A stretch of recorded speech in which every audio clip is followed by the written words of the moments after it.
ne se joue plus dans l'opéra comique grâce à De Gaulle. De Gaulle aimait cet opéra et l'a renvoyé au Palais Garnier. Et alors, la pièce, l'opéra était engagé pour 45 représentations. Il avait, disait, 35 ans. Le compositeur avait 35 ans. Et le destin a voulu qu'à la 35e représentation, un médecin vient le voir, il fait un diagnostic. Il dit, vous avez un abcès au cœur. Et dans la nuit, Bizet est mort. Donc, d'un abcès au cœur. Probablement, il est mort de tristesse à cause de cet échec. Mais immédiatement, cet opéra allait renaître de ses cendres et au mois d'octobre, tout cela se passe au mois de juin, et au mois d'octobre, à Vienne, l'opéra est déjà le succès de que vous parlez. Et va commencer ce succès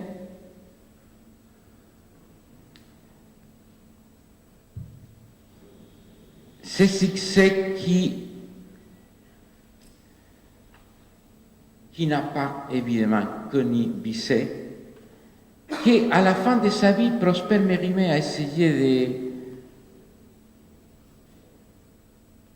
de jouir de ce succès.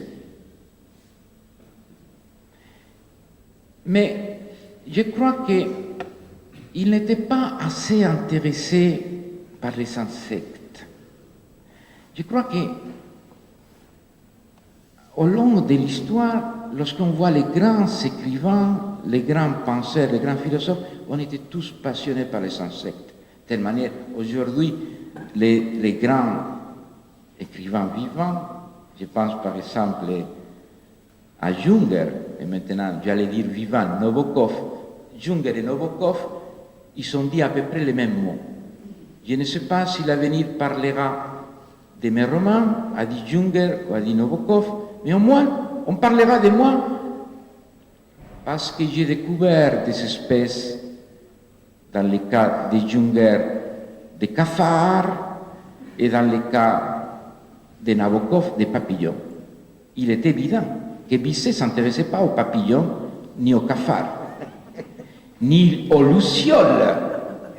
Il serait incapable d'écrire une conjuration des idiots. Et justement, parce qu'il ne connaissait pas les cafards, il n'est pas l'auteur de Carmen. La vie amoureuse du cafard est la vie la plus exaltante de la cucaracha, de la blatte, et la vie amoureuse la plus exaltante de la création. Et là, je suis un expert dans l'amour des insectes. Je me suis beaucoup intéressé, par exemple, aux animaux socialistes. L'horreur. Les fourmis, les abeilles, c'est terrible. La vie amoureuse des fourmis, et ni des fourmis, c'est des centaines de milliers de eunuques femmes qui ne connaissent jamais rien. Il n'y a qu'une, la reine. J'ai fait des expériences dans ma maison de campagne. L'horreur. Mais les cafards, c'est Carmen y Don José. C'est l'émotion. Il y a un professeur de Harvard qui tous connaissez, vous connaissez tous, qui s'appelle Edward Wilson. C'est un monstre parce qu'il a fait des expériences que je refuserais de faire. Mais voilà, lorsque la femelle cafard, la cucaracha, chante comme Carmen, et c'est un hymne. Elle chante et elle envoie une odeur. Ah, j'ai fait une parenthèse. Les dictionnaires lorsqu'il se réfère au cafard, à la cucaracha, sont d'une discrimination révoltante.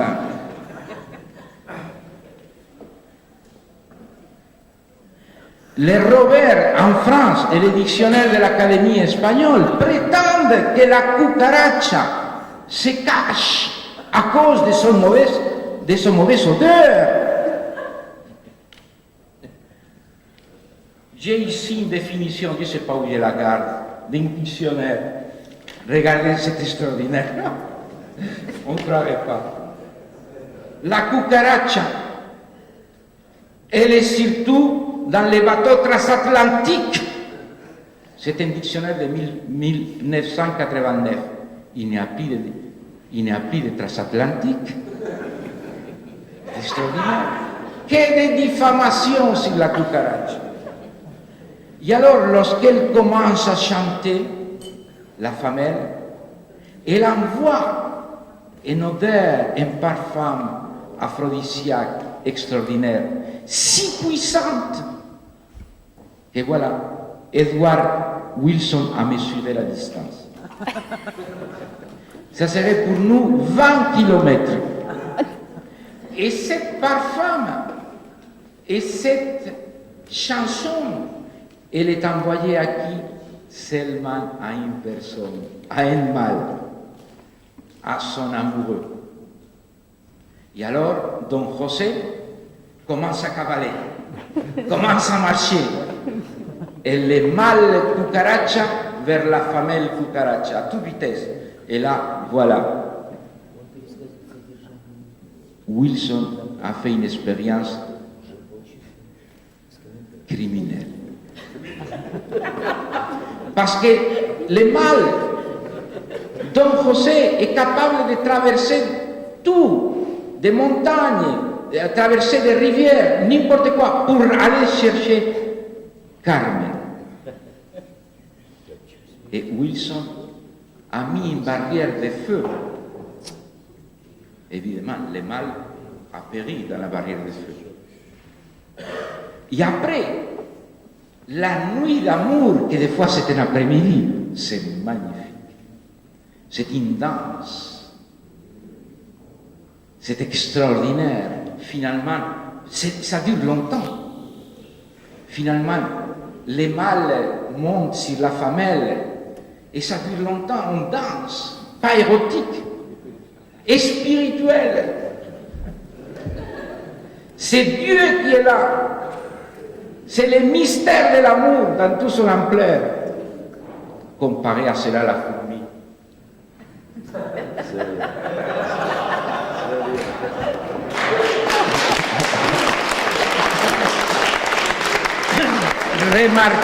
Remarquez, tous les grands penseurs et même dramaturges, communistes, socialistes, adoraient les fourmis.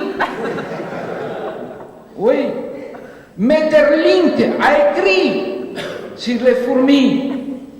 Mais je ne vais pas les diffamer, les pauvres, parce que déjà, si vous n'avez pas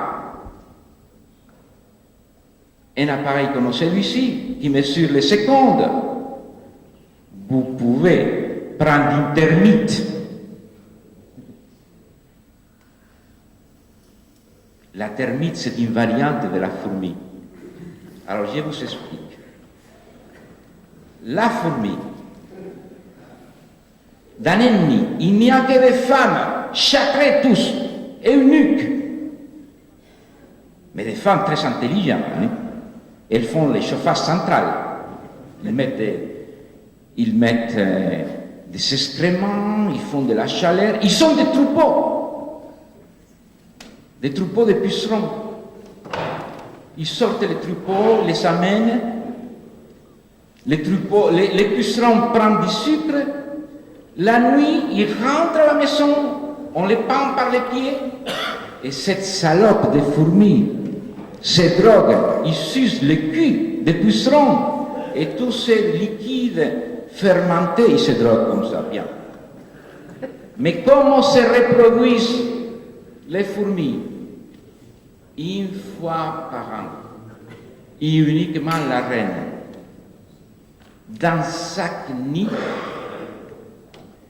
à la fin du mois de septembre, parce que vous n'avez jamais vu des fourmis avec des ailes? Les fourmis avec des ailes sont de deux catégories. Des toutes petites, qui sont les mâles, et des très grosses, qui sont les femelles.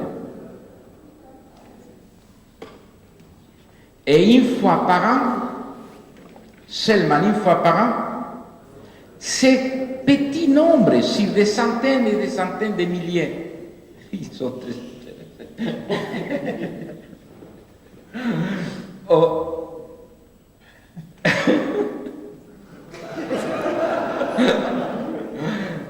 Alors, je vous ai dit qu'il y a des centaines et des centaines de milliers de fourmis. Ça intéresse à tout le monde sauf les Russes.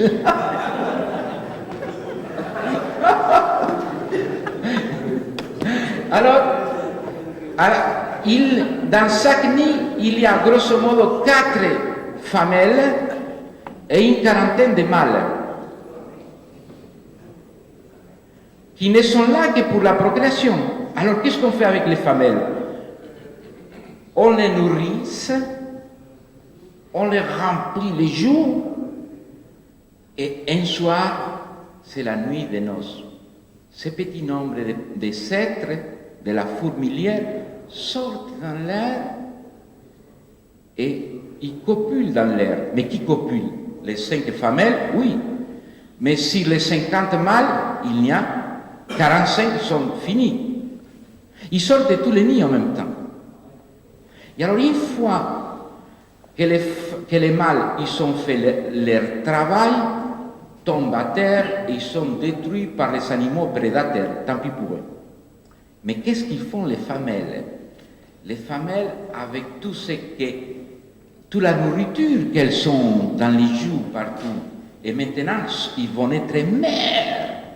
Alors ils cherchent un trou par terre, ils rentrent dans les trous. Et au fond de leur trou, c'est le mois de septembre, ils mangent les sels, ces sels. Et peu à peu, ils commencent à se dévorer.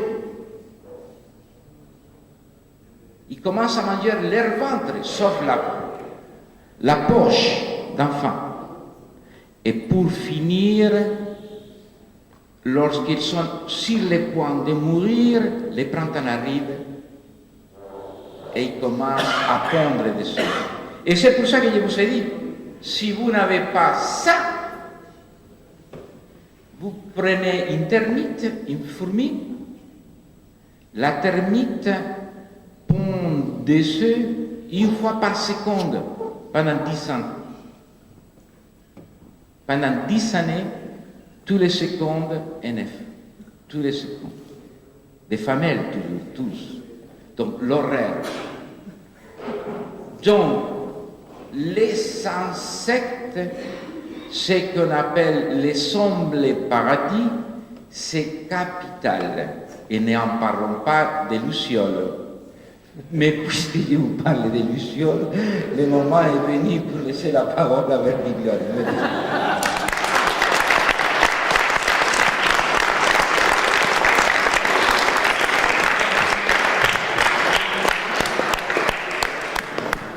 C'è un libro che in Italia quest'anno ha avuto moltissimo successo, proprio centinaia di migliaia di copie, che si intitola Anche le formiche, nel loro piccolo, même le fourmis dans leur petitesse si incazzano. Mi sa se è intraduisibile a francese. Si incazzano. Allora, c'è qui che si collega con l'argomento precedente, volevo fare 5 minuti di intervallo, però mi pare che sì. Allora, un intervento mi pare breve di Paolo Ungari. Passo la parola, prego. È in francese mi pare, no? Sì. Mes chers amis, je vais prendre le temps d'un cigare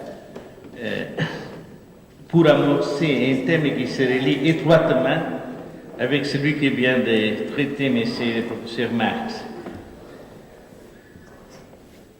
Il a parlé de la Convention européenne des droits de l'homme et de la Cour de Strasbourg. Moi, je vais m'occuper d'une perspective des droits de l'homme qui concerne également l'Europe, bien qu'il s'agisse d'un cadre différent. C'est le cadre de ce qu'on appelle la Helsinki méditerranéenne. Dans le jargon des diplomates, il y a toujours des formules, ça s'appelle CSCN, Conférence sur la sécurité et la coopération dans la Méditerranée et au Moyen-Orient, également M. Ça va se passer pas tout de suite, bien entendu, mais au lendemain de la réussite, s'ils vont réussir, des négociations de paix israélo-arabes. Il s'agit d'une proposition italienne de notre ministre des Affaires étrangères, mais il faut se rappeler que depuis 1975, des observateurs d'Israël et un certain nombre de pays arabes riviérasques de la Méditerranée participent régulièrement aux conférences de ce qu'on appelle les processus d'Helsinki. Et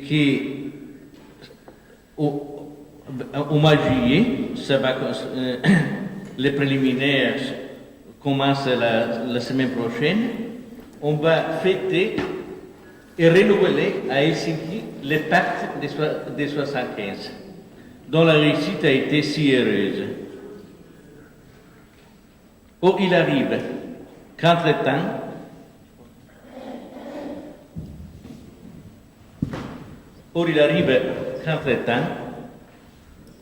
par un mouvement progressivement accéléré depuis 1989, on a enregistré des progrès très remarquables,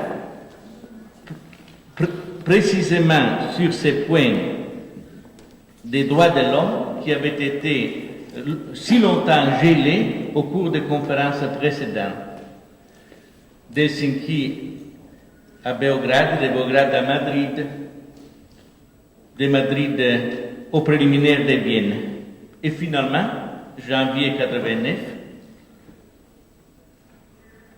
on arriva à faire tomber d'une façon implicite les principes qui nous avaient si longtemps bloqués au cours de ces conférences, nous les Occidentaux, nous les nôtres, parmi les 35 pays signataires de l'acte d'Helsinki, c'était le principe, la question préalable posée par M. Wyszynski en 1948 lors de la Déclaration universelle des droits de l'homme, laquelle, il ne faut jamais l'oublier, ne fut pas signée ni votée par l'Union soviétique et ses satellites, par l'Arabie saoudite et par l'Afrique du Sud.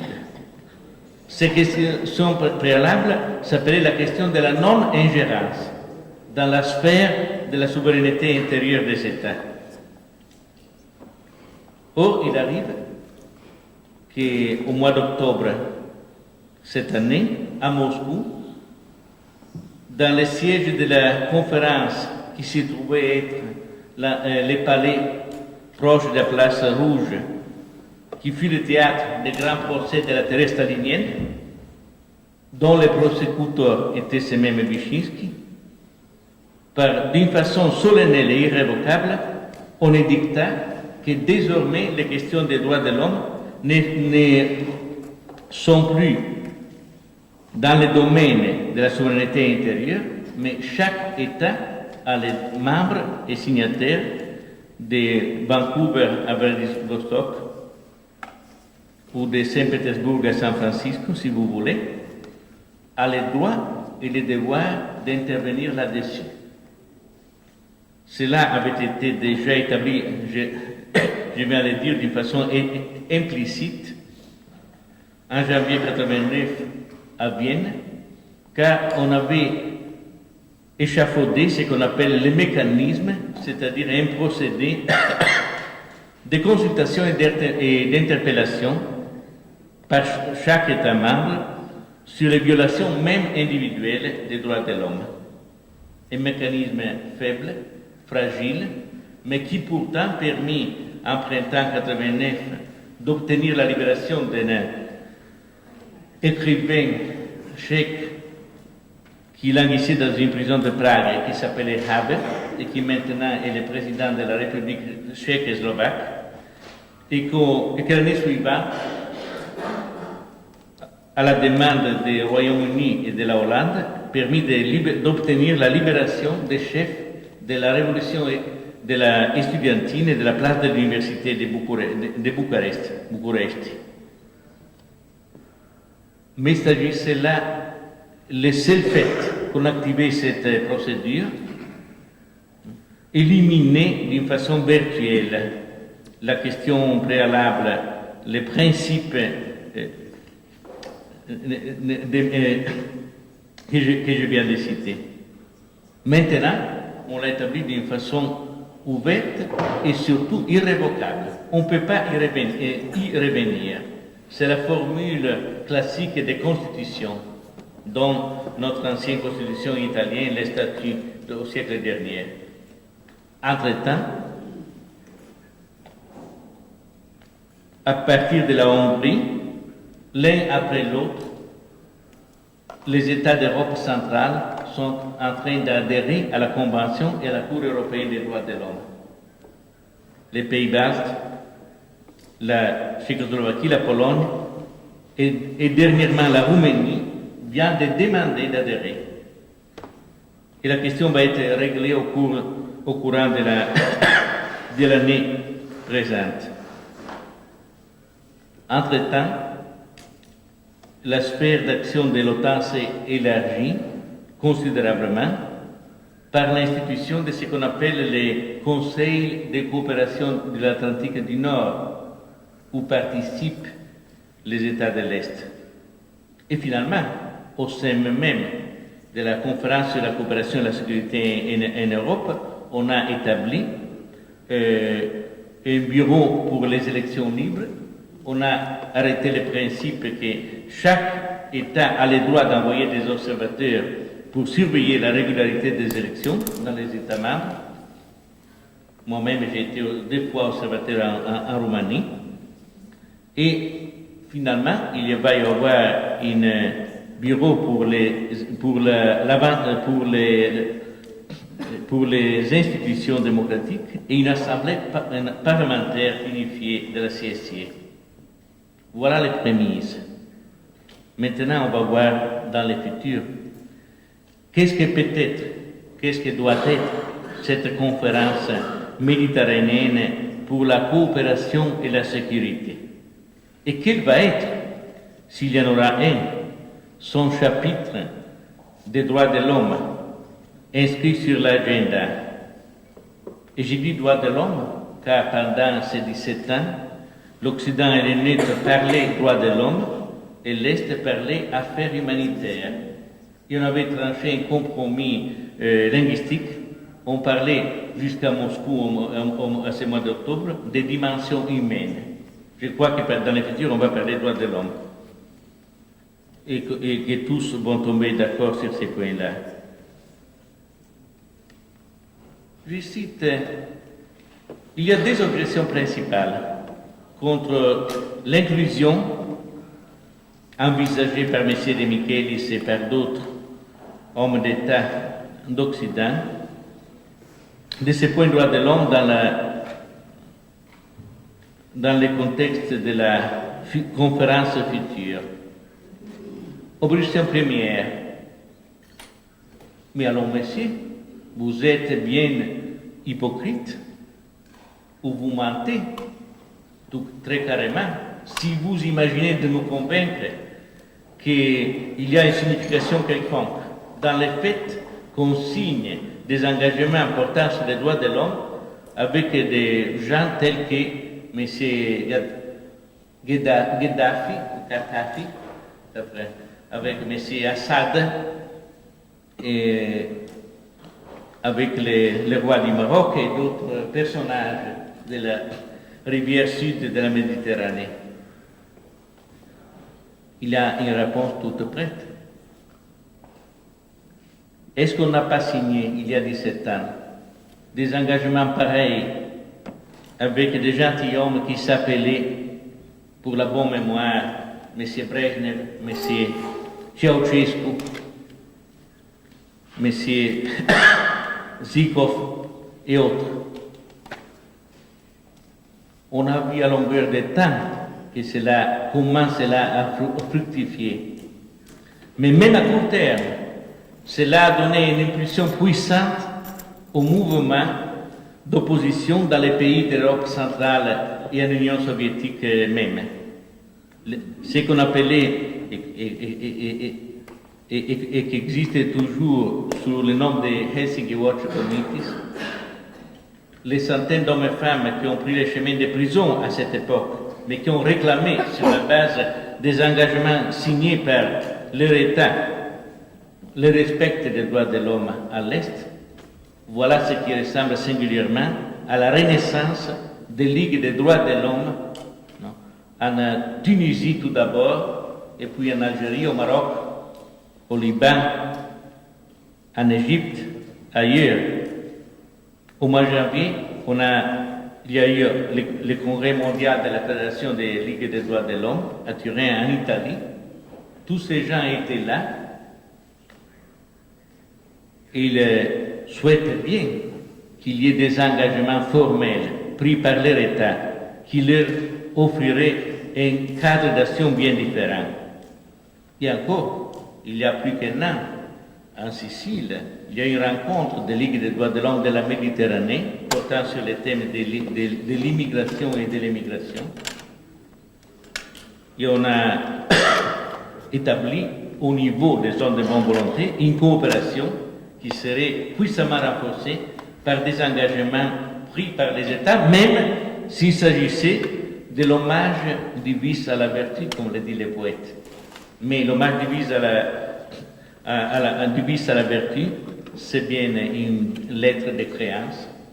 Il faut, tôt ou tard, on a le droit de la mettre à l'encaisse. Deuxième objection, je vais en finir. Mais allons donc, monsieur, vous allez implanter un système de colonialisme culturel. Vous espérez exporter vos droits de l'homme en Afrique, en Asie,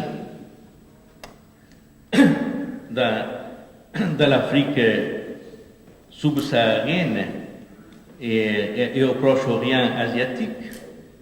Voilà. Quelle illusion et quel outrage.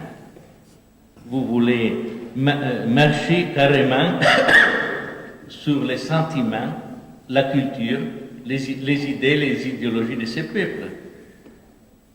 Mais ça s'agit d'une forme très subtile de néocolonialisme. Et même là, il y a une réponse également toute prête. Mais sans même citer la Déclaration universelle des droits de l'homme, les pactes des Nations Unies qui n'ont pas été ratifiés ni souscrits par tous les États membres des Nations Unies.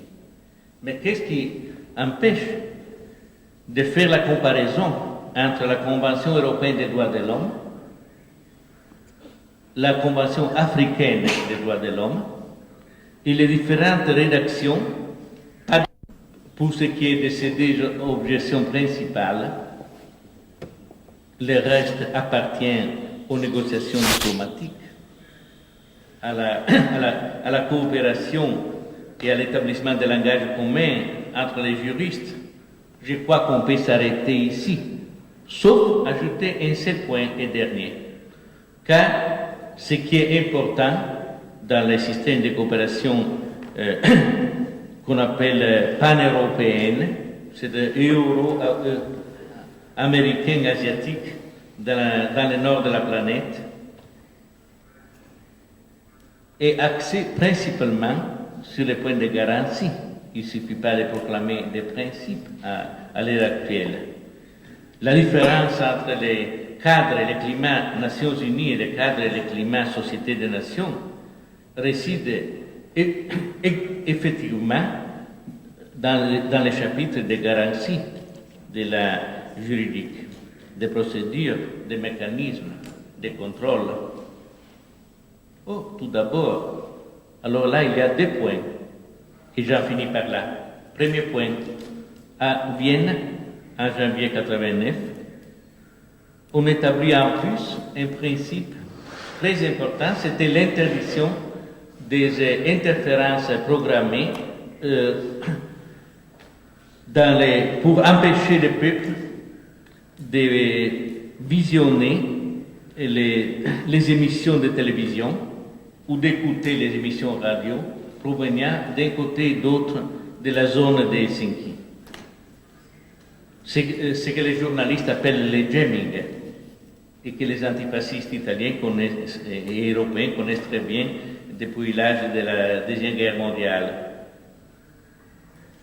Oh, il arrive que depuis cette époque-là, la grande zone de Vancouver à Vladivostok forme un univers ouvert d'information. Tandis qu'auparavant, on était enfermé dans une série d'univers clos d'information. Je rappelle bien que nos amis roumains écoutaient la télévision, la radio et essayaient de voir la télévision de Sofia pour respirer un peu plus d'air libre à leur époque. On sait bien que dans la chute des dictateurs tunisiens Bourguiba, un grand rôle a été joué par les émissions de télévision italiennes. Et je ne parle pas de l'Albanie et de la Yougoslavie, mais pour ce qui est de mon pays. Et encore faudrait citer la diffusion mondiale des émissions radio de la Cité du Vatican, notamment pour les pays catholiques. Mais ça nous concerne nous seulement. Ailleurs, il en est autrement. Il y a encore des univers clos d'information. Et un an avant, beaucoup plus qu'un an avant, ce qui s'est passé fâcheusement et se passe en Algérie maintenant, on avait bien vu les commandos intégristes de l'islam aller avec des haches pour casser les antennes paraboliques qu'ils appelaient les antennes de Satan ou les antennes paradiaboliques, afin d'empêcher que des images, des informations, des évaluations venant du monde extérieur puissent briser la nature compacte de la communauté islamique. Voilà qu'avant ce qui s'est passé en Algérie, et sur lequel je ne vais pas me prononcer, on avait confisqué la liberté du peuple algérien d'avoir accès à l'information mondiale. Voilà donc un thème principal et dominant, la liberté du ciel, si on peut l'appeler comme ça, d'une conférence future. Et encore, il y a différents échelons de contrôle pour ce qui est des droits de l'homme. Et on pourra les franchir peut-être progressivement. Il y a un échelon type Nations Unies, droit de remonstrance, résolution de l'Assemblée des Nations Unies, enquête. Il y a un échelon CSIE, enquête au même Bureau international du travail, enquête, droit d'enquête dans un autre pays et d'accès des rapporteurs au territoire de ce même pays. Il y a un niveau encore supérieur, c'est une forme de juridiction, de cours comme celle qui existe en Europe. Tout cela nous paraît à l'époque actuelle utopiste, je l'accorde, mais qui n'aurait pas considéré utopiste s'il y a seulement 4 ans ou 5, ce qui s'est passé dans le rapport entre l'Est et l'Ouest de l'Europe. Et la rigidité des régimes de l'Est était beaucoup plus compacte et sinistre que la rigidité des régimes, des dictatures d'une couleur et d'autre dans le sud et à l'est de la Méditerranée.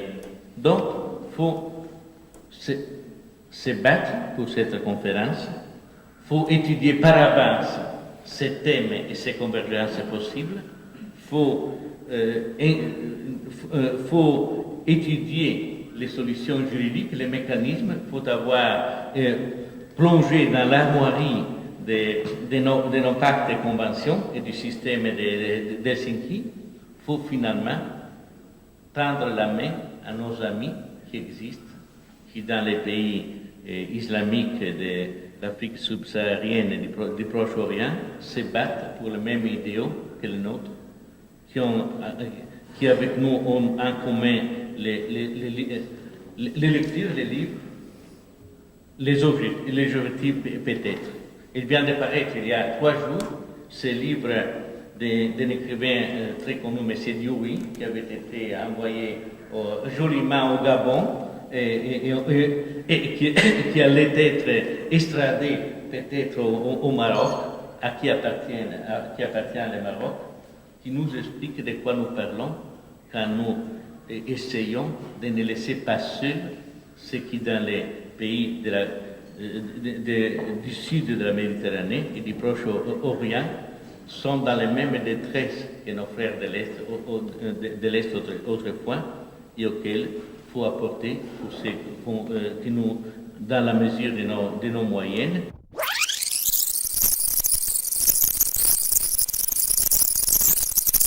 E vorrei pregare di togliere la ventilazione della sala perché mi pare che le varie signore siano freddolose. 5 minuti di intervento.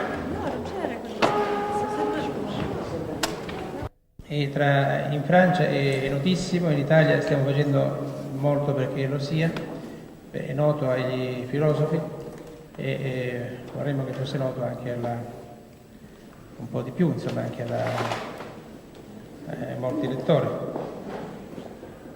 Ecco,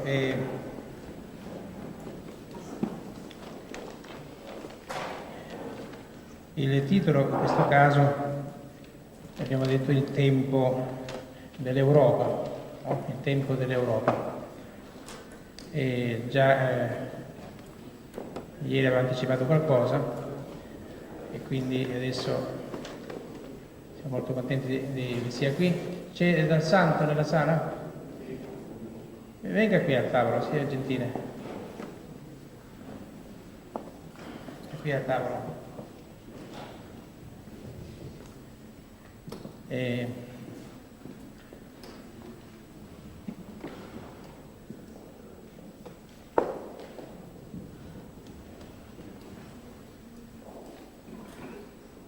Lucio Dal Santo insegna all'Università Cattolica di Letteratura russa, ha fatto lavori su Dostoevskij ed in Italia adesso poi si è interessato a lungo su Gogol e qui al nostro congresso parlerà del liberalismo russo e dell'Europa. Intorno a questo argomento del liberalismo russo sta preparando un libro.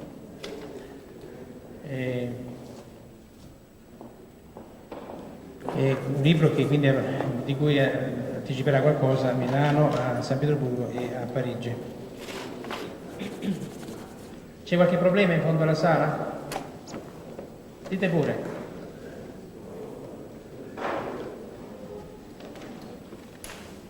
Ecco, per quanto attiene a Jean-Pierre Fay, in Italia alcuni suoi libri sono stati pubblicati, in particolare la prima parte, no, del linguaggio totalitario, no, da Feltrinelli, però anche presso altri editori, uno degli intellettuali francesi più noti. E adesso noi pubblichiamo questo libro che è stato molto impegnativo per la traduzione, ha richiesto molto lavoro, la ragione narrativa, no? E esce tra poco, sarà pronto la settimana prossima. Alessandro Atti, il traduttore e curatore del volume, e non so se siano arrivate qui le bonne feuille, no? Ah, ci sono, quindi le ha già date? Sì, le ha già date a Jean-Pierre Fay. Quindi noi faremo poi dei dibattiti specifici sul libro. Qui c'è Scarpettà e lui, come anche ieri, Maria Calpere, no? Ha detto come sia importante in occasione dell'uscita del libro fare dei dibattiti, no? Appositi, questo coinvolge molto poi la stampa, no? Altrimenti rimane un po' nel silenzio. Ecco, avremo modo di discutere anche le varie cose che sono emerse ieri.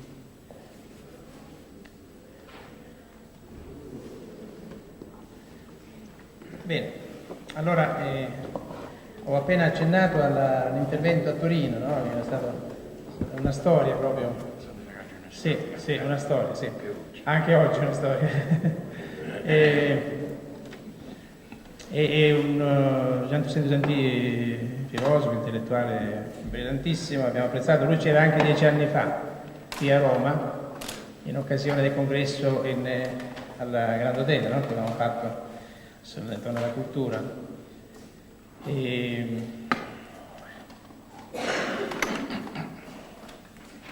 È un po' apolide, no? A Patride, no?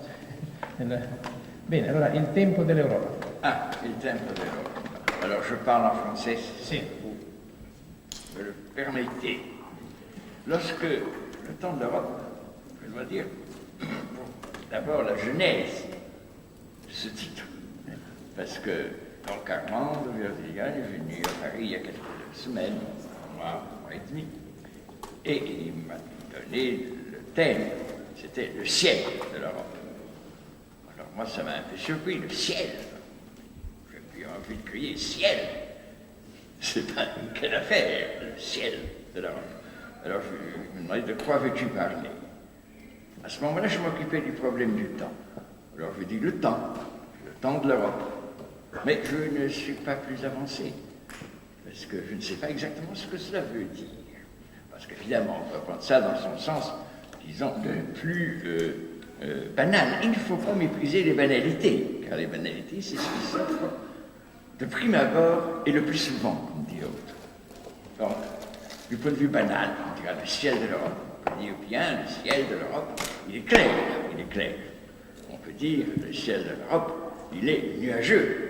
On peut dire, le ciel de l'Europe, il est menaçant. Il annonce des choses pas très gaies. Peut-être, ça s'arrangera. Peut-être, le soleil se lèvera, le ciel de l'Europe. On peut dire tout cela. Le temps de l'Europe, on peut dire, il est grand temps que l'Europe arrive. Le temps de l'Europe, ça va venir. Attendons, nous sommes en attente devant l'Europe. On peut dire, ça a pris bien du temps pour fabriquer ce que nous appelons l'Europe. On peut dire aussi, n'oublions pas la façon dont l'Europe a été fabriquée. Tout cela s'est passé dans le temps. On peut dire aussi, espérons que le temps viendra où l'Europe sera unie et fraternelle, espérons. Tout ça, c'est le temps de l'Europe. C'est ce que j'appelle l'interprétation, disons, triviale, comme disent les mathématiciens, de cette relation que spontanément j'ai proposée à Giardellone entre le ciel et le temps. Parce que si j'ai proposé si le temps de l'Europe, c'est tout simplement parce que, de mon expérience, je sais que le ciel et le temps ont beaucoup à faire ensemble, le ciel et le temps. En effet, je me rappelle avoir lu, il m'arrive parfois de relire encore, dans Platon ou autre chose, que le temps est né avec le ciel. Le temps est né avec le ciel. Et que depuis qu'il est né avec le ciel, il accompagne le ciel dans son mouvement. Bien, cela, nous le savons. D'autre part, en lisant aussi d'autres choses, par exemple, des choses aussi différentes que Hésiode ou que le corps hippocratique, les traités que l'on attribue à Hippocrate, mais qui évidemment ne sont pas tous d'Hippocrate, ils s'en font. Dans Hésiode, je trouve ceci. Lorsque les Pléiades montent dans le ciel, alors il est temps pour toi de tirer ta barque à sec sur le rivage, de prendre le timon et de le suspendre au-dessus du foyer. C'est le temps du retrait dans la maison. C'est l'hiver qui commence. Les Pléiades sont un signe. Nous y réfléchirons un peu tout à l'heure sur cette relation qui s'institue entre ce qui se déchiffre dans le ciel et ce qui est exigé au lieu même où l'on se tient, au lieu même où l'on habite.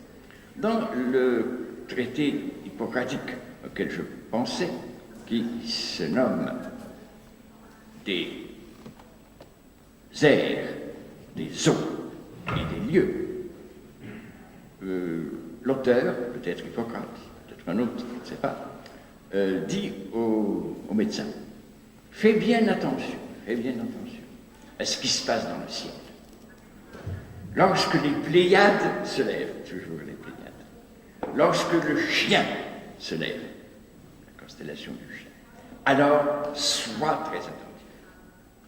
C'est en ces jours, dit-il en ces jours, que les maladies se décident. En grec, on dit krinétai, les maladies se décident. Elles entrent en crise, traduit-on. Enfin, il faut bien traduire proprement. Les maladies se décident. Et il dit des choses terribles. Les unes guérissent, les autres se terminent par une issue fatale. Toutes changent de forme et de constitution. Toutes. Et il dit, à ce moment, tu n'as pas le temps d'intervenir et de réfléchir. Il faut intervenir très vite, parce que lorsqu'elle change de constitution, ou bien le malade guérit, ou bien il meurt. Donc il faut saisir, comme disaient les Grecs, le kairos, le point de rupture, le point où tout peut changer, comme nous disons aussi le point de rebroussement, où la structure peut, dans son devenir, se modifier. Alors voilà, je veux d'abord réfléchir un instant, si vous voulez, avec vous rapidement, sur ce thème, cette relation entre le ciel, c'est-à-dire le ciel. C'est-à-dire ce qui est lointain, le ciel auquel on n'accède pas, le ciel que l'on voit, le ciel qui est au-dessus de notre tête, le ciel qui, d'une certaine façon, reste le même à quelque chose près, que nous retrouvons toujours, nous disons encore maintenant. Bon, bien, l'étoile polaire, elle sert depuis le temps où les Grecs nous en parlaient, sa position dans le ciel s'est modifiée de quelques secondes, angulaires à peine, donc c'est resté relativement à nous, immobile, relativement à nous. Cette immobilité, nous avons affaire à elle, comme le berger a affaire à elle, comme le laboureur a affaire à elle, comme le navigateur a affaire à elle, etc. Nous avons affaire, comme le médecin, en ce temps-là, avait affaire à cette immobilité. Et sous quelle forme? Mais sous la forme d'une relation, pour ainsi dire, indéchirable, et expérimentée dans le présent, expérimentée dans l'urgence, soit l'urgence du travail, soit l'urgence du malheur, la maladie, de la douleur, ou de l'espoir, d'autres urgences. Ce rapport expérimenté dans l'urgence entre l'ailleurs et l'ici, entre l'immuable et le changeant, relativement immuable et le changeant. Ce rapport qui se tisse à chaque instant. Et le ciel, ce que nous nommons le ciel, les Grecs le nommaient Aïter, n'est-ce pas? Aïter. Et ils disaient de lui qu'il est vide, stérile. On ne peut pas y faire pousser de moisson. Il le disait du ciel, il le disait aussi de la mer stérile. On ne peut pas y faire pousser de moisson. On ne peut rien y récolter. Mais ça est. C'est là. C'est là, stérile, et présent dans sa stérilité, présent dans son véritable. D'où je propose sous ce mot ciel, le ciel de l'ordre, donc, d'entendre non pas le ciel physique, d'autant que le ciel physique n'existe pas. Ciel physique. Il y a des choses, il n'y a pas de ciel. C'est un effet de perspective, ce que nous nommons le ciel. Il y a une vision du ciel. Il n'y a pas de ciel comme objet physique, comme il n'y a pas de constellation comme objet physique. Il y a des formes que nous appelons constellations, que nous pouvons désigner, que nous désignons ancestralement par des noms, le chien, les Pléiades, etc., tout ce qu'on veut, que nous désignons, mais comme objet physique, il n'y a pas de constellation. Donc, d'une certaine façon, évitons de mettre sous ce mot ciel un objet physique. Qu'est-ce que nous allons y mettre? Quelque chose de vide. Quelque chose de vide. C'est-à-dire quoi? C'est-à-dire un domaine dans lequel on peut marquer des formations symboliques qui sont des constellations, mais qui peuvent être aussi tout autre chose. Un domaine d'inscription. Je dirais volontiers un espace de représentation, au sens que souvent les mathématiciens donnent à ce mot, de configuration, si vous voulez. Un espace de représentation dans lequel se trouve projetée notre relation à nous, individus, à nous, société, à nous, peuple enraciné, à nous, sujets parlants, sujets individués ou intersubjectivement définis, mais sujets parlants, sujets communicants, sujets ayant affaire au monde, à l'environnement, au monde ambiant, par la médiation, toujours, des autres, de l'échange. Donc, nous, sujets ainsi constitués, nous projetons dans ce vide les exigences de notre propre déploiement temporel. C'est pourquoi je dis, non pas d'une manière en dehors de toute référence cosmologique, de tout rapport, cosmologie du passé, celle du Timée, auquel je faisais allusion tout à l'heure, nous dirons que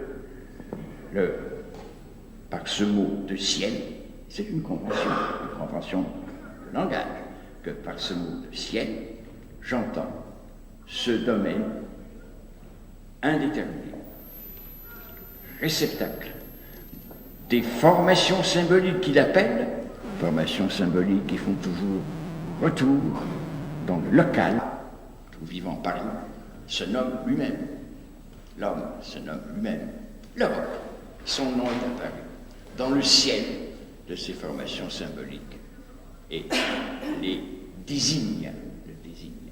L'Europe, c'est le nom des formations symboliques qui, peu à peu, donc dans le temps, selon le temps, parce que je n'ai pas dit que dans le temps, ça n'a pas de sens, selon le temps, remplissent son espace symbolique. C'est tout. Bon, alors là, maintenant, je vais peut-être procéder autrement, parce que nous avons tous affaire à ce ciel, d'une façon, pour ainsi dire, consubstantielle.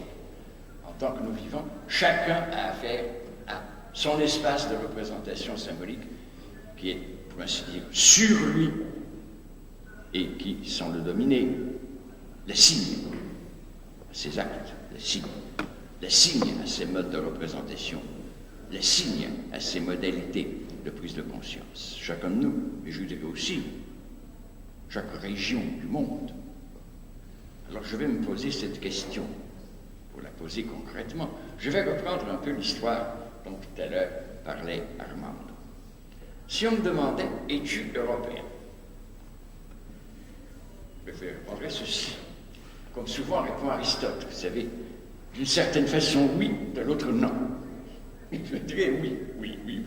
je suis européen, pas moi. Mais parce que je suis né dans une petite île de la Méditerranée. Cette île de la Méditerranée est française. La France est en Europe. Bon, donc, par emboîtement, je dirais par emboîtement, je suis européen, puisque, voilà, géographiquement, c'est dans ce lieu désigné que je suis né. D'autant que, alors là, nous commençons à entrer dans le jeu des rapports symboliques. D'autant que, dans la ville où je suis né, qui est Ajaccio, à quelques mètres de la maison où je suis né, est né un soldat qui s'appelait Bonaparte, qui a habité le ciel de l'Europe avec ses bottes, son chapeau, son sabre, hein, qui a institué, d'une certaine façon, l'Europe comme champ de sa propre domination, bien qu'il ait dit à la fin de sa vie à Sainte-Hélène, mais l'Europe est une taupinière, c'est ailleurs qu'il fallait aller. Bon, mais en tout cas, l'Europe a été son champ. Donc voilà, la première forme symbolique, vous voyez, la première forme symbolique qui s'inscrit maintenant, je ne dis pas parce que j'ai des enfants, mais maintenant que j'y pense, que je vois s'inscrire dans ce ciel symbolique, c'est un signe de violence. C'est un signe de violence. C'est un signe de violence, de domination, d'expansion et de réduction des autres. De réduction des autres. C'est ceci que je vois inscrit là. Deuxième signe. En l'année 1919, où je suis né, justement l'année même où la Première Guerre mondiale commençait, en 1914. En l'année 1919, je me trouvais dans mon petit village en Corse, avec ma mère. Une nuit, tous les gens de la maison où j'habitais se lèvent et me disent « Oh, tu as entendu cette nuit ?» Que fallait-il entendre? Bien les morts. Les morts sont sortis. Tous les morts du village, depuis que le village existe. Ils sont sortis en cortège. C'est en 1919. Ils sont sortis en cortège. Ils portaient des flammes. Certains jouaient du tambour. Ça a duré longtemps, ce cortège des morts, dans les rues du village. Tous disaient l'avoir vu. Moi, je n'avais rien entendu parce qu'on est enfant, on dort très fort. Mais j'ai fini par le croire. En Corse, ce phénomène collectif, cette croyance collective, se reproduit. Plus maintenant. Maintenant, il n'y a plus de morts qui sortent. Mais ça se reproduisait autrefois, en certaines circonstances, pas tous les ans, tous les 3, 4, 5 ans, ça dépendait des catastrophes. Des morts sortaient, parce qu'il y avait des catastrophes.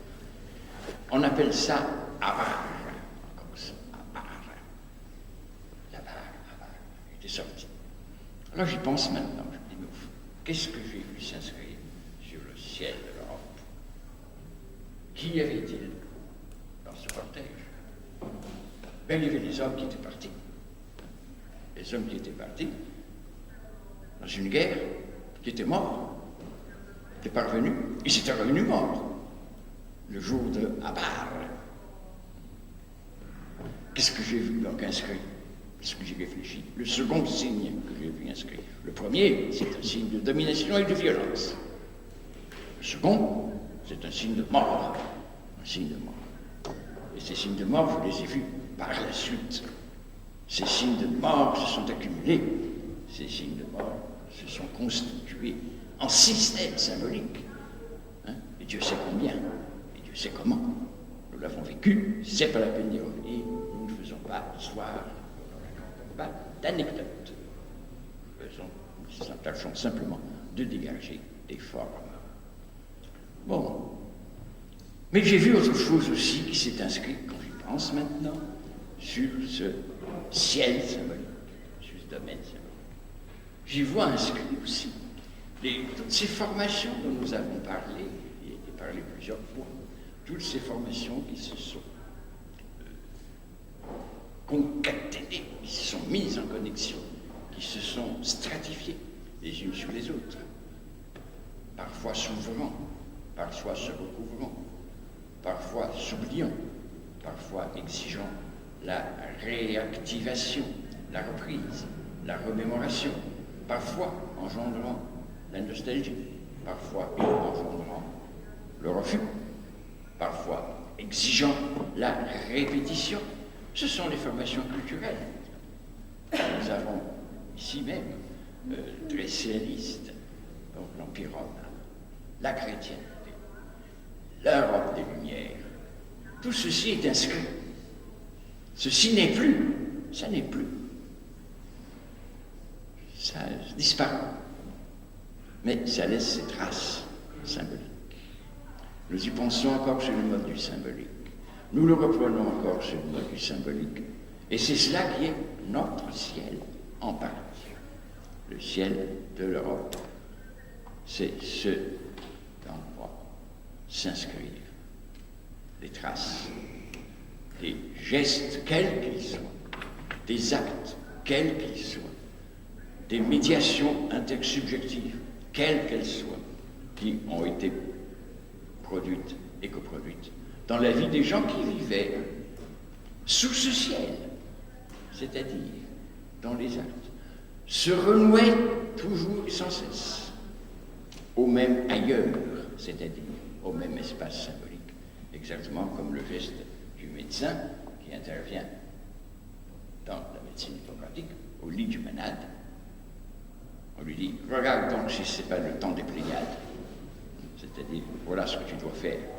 Ce que tu peux faire, tu le fais en relation avec ce qui déjà s'est noué, ce qui déjà s'est accompli, de ce qui déjà maintenant te saisit, t'oblige sans te contraindre, t'assigne sans te contraindre, te livre le champ des actions possibles, des actions que tu peux projeter. Alors qu'est-ce que cela veut dire? Cela veut dire que le ciel n'est pas derrière nous. Le ciel nous semble être au-dessus de nos têtes. Je ne parle pas du ciel physique, mais ce ciel symbolique là. Il semble s'imposer. Ce n'est pas tout à fait vrai.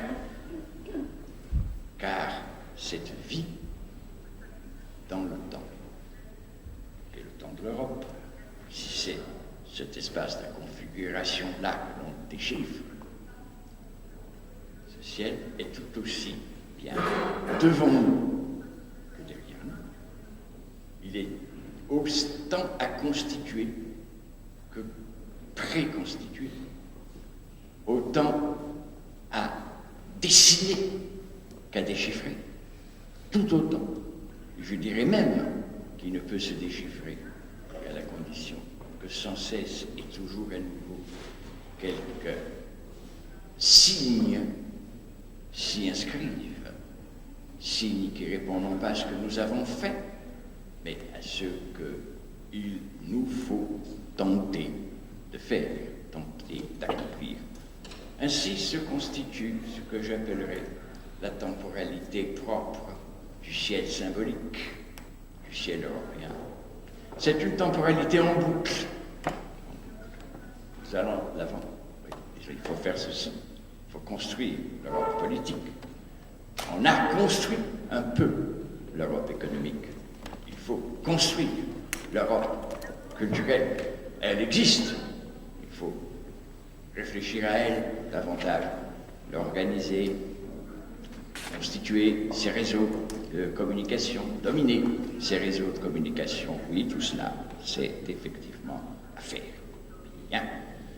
Mais cela qui se fait et qui est à faire ne s'inscrit dans le ciel, c'est-à-dire ne se saisit comme configuration symbolique contraignante, comme lieu d'épreuve, comme domaine d'expérience, que dans la mesure où ce que nous appelons le passé, c'est-à-dire ce qui est déjà inscrit et stratifié dans ce ciel symbolique, est lui-même repris et remanié. C'est ce que j'appelle la boucle temporelle. Vous ne pouvez avancer qu'en réassumant, qu'en réactivant sans cesse ce qui déjà est là. Autrement dit, ce que nous appelons le présent, et le présent de l'Europe, ça n'est jamais qu'une certaine relation urgente, exigée entre ce que nous projetons et ce qui déjà est accompli. Le présent, c'est cette relation-là. Ce qui s'est passé, il faut en faire quelque chose. Et cette urgence d'avoir à faire, c'est ce que nous montre le présent. Mais le passé, lui, est parti. Mais il est inscrit symboliquement au ciel de l'Europe. Alors, qu'est-ce qui est inscrit?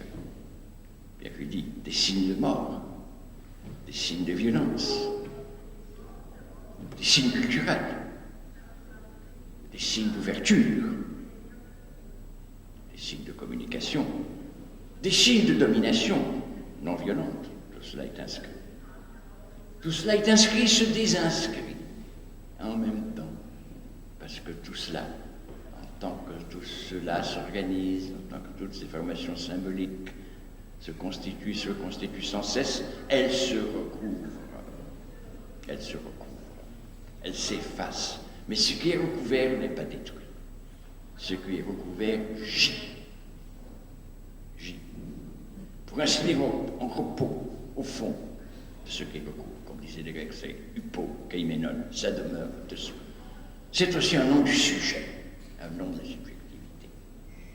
Ce qui est dessous, ce qui, dans le jeu des rapports symboliques et dans cet espace de représentation que j'ai simplement évoqué, ce qui se constitue, ce qui se dépose au fond, c'est ce que j'appellerais la subjectivité européenne. Alors j'arrive à cette conclusion.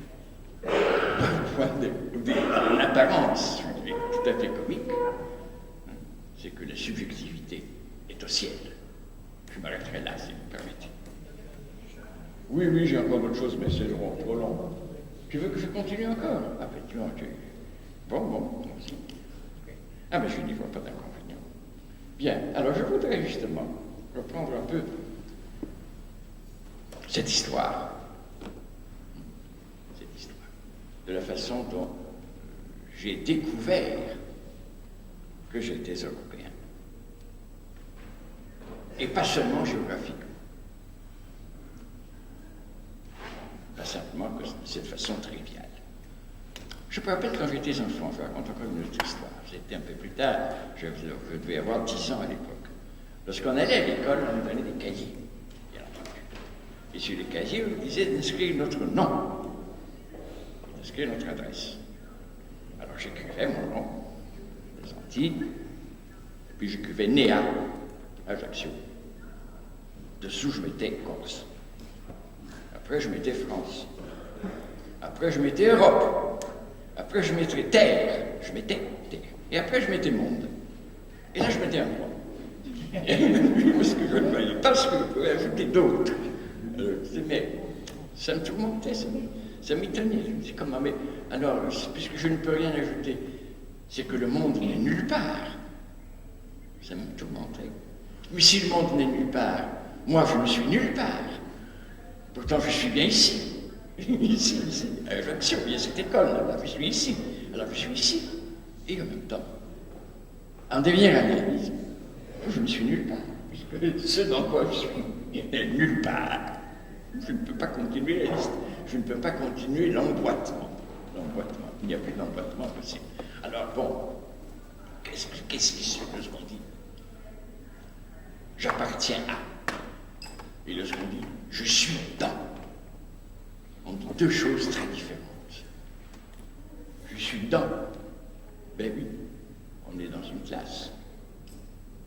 Une simple classe.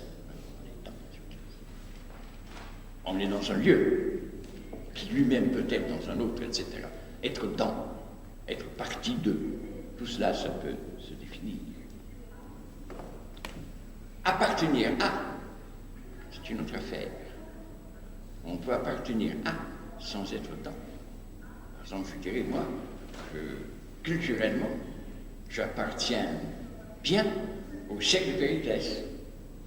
Culturellement, j'appartiens en partie au siècle de Périclès. Je ne suis pas dans, mais j'appartiens.